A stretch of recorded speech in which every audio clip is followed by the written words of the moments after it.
Atlikime porą užduočių, kurios mums parodys, kaip suskaidyti sudėtį į paprastesnę sudėtį. Tai čia rašo, kad Linda nežino, kaip sudėti 39 plus 61. Padėk Linda išsirinkti veiksmą, suskaičiuoti 39 plus 61. Ir matome, yra 3 veiksmai. Kiekvienas iš jų yra toks kaip išskaidimas šitos sumos. Suskaidyti reiškia, kad turėjom vieną pliusą ir išskaidėm jį į kelis pliusus. Taip, kam mes norim taip daryti? Tai tam, kad būtų paprasčiau sudėti. Nes 39 plus 61 yra gan didelis skaičiai ir nėra patogu taip tiesiog mintinai juos sudėti. Ir mūsų prašo išsirinkti vieną veiksmą. Tai reiškia, kad tik tai vienas iš šitų atsakymų yra teisingai suskaidyta suma.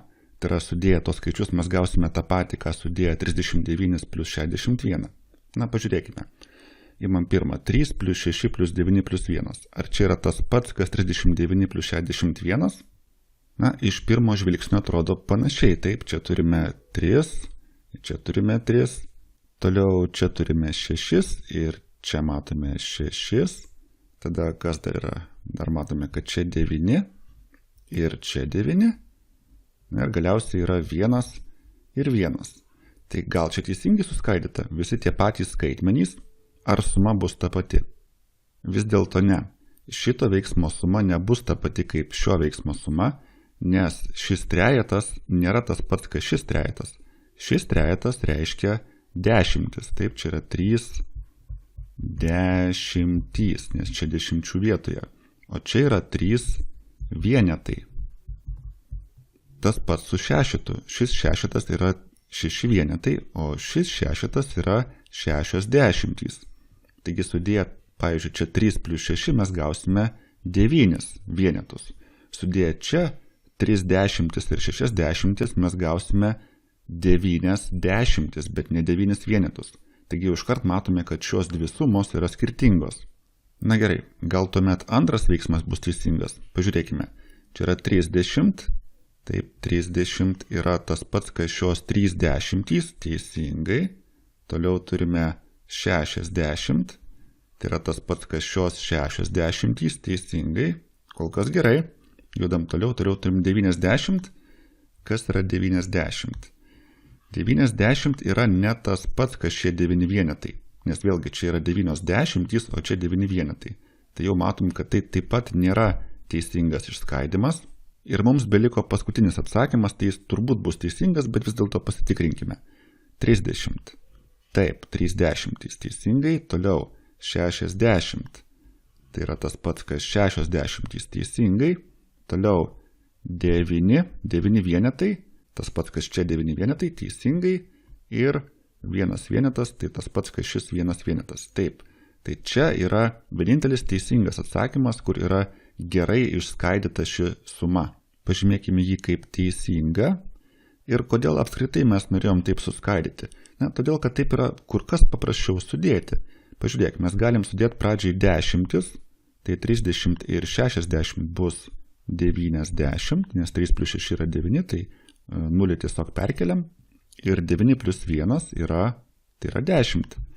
Ir dabar beliko sudėti 90 ir 10, ir tai bus 100. Mūsų neprašė paskaičiuoti atsakymo, bet mes galim tą padaryti labai lengvai, kai turime tokį suskaidytą veiksmą. Atlikime dar vieną uždavinį. Štai, kuri suma lygi 41 plus 57. Vėlgi matome šią sumą suskaidytą į dešimtis ir vienetus ir tik vienas iš tų atsakymų yra teisingas. Pažiūrėkime, kuris. Taigi čia turime 4 dešimtys, tai bus tai, kas čia. Ir toliau yra 5 dešimtys, tai bus tai, kas čia. Čia štai 50 ir 5 dešimtys. Toliau plus 1 vienetas, tai 1 vienetas bus štai čia. Ir 7 vienetai, čia bus mūsų 7 vienetai. Taigi, pirmas atsakymas yra teisingas. Vadinasi, kiti bus neteisingi, bet galime patikrinti, kas su jais negerai. Taigi, žiūrime 4 dešimtys, teisingai, plus 1 dešimtis. Neturime čia dešimties, mes turime 1 vienetą. Tai jeigu čia būtų parašyta 1 vienetas, tada būtų teisinga. Toliau plus 5 vienetai, čia niekur nėra 5 vienetų, yra tik tai 5 dešimtys. Taigi vėlgi, jeigu norėtume pataisyti, rašytume čia 50,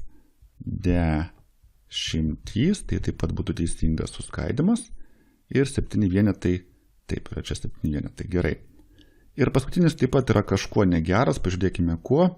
4 vienetai, jau matau kas negerai, čia turėtų būti ne 4 vienetai, o 4 dešimtys.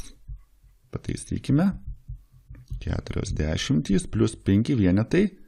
Vėlgi čia yra ne 5 vienetai, o 5 dešimtys. Tada 1 vienetas. Taip, 1 vienetas teisingai ir 7 vienetai teisingai. Ir dabar, kai mes pataisėme, atkreip dėmesį, kad yra visiškai nesvarbu, kokia tvarka tu sudėsi šiuos dėmenis. Kaip dar vadinasi kartais, dėmuo tai tiesiog yra tas skaičius, kurį tu pridedi prie kito skaičiaus. Tai čia nuo žodžio dėti, pridėti, dėl to dėmuo. Tai čia mes turime 4 dėmenis ir juos sudedame pirmiausia dešimtimis, po to vienetais, tokia eilės tvarka, bet galime sudėti ir kitaip. Galime kaip čia, pavyzdžiui, sudedam prie 40 vieną vienetą, o po to prie 50 7 vienetus. Ir turime gauti tą patį. Taigi visai nesvarbu, kokia eilės tvarka sudėsi dėmenis, atsakymas bus tas pats.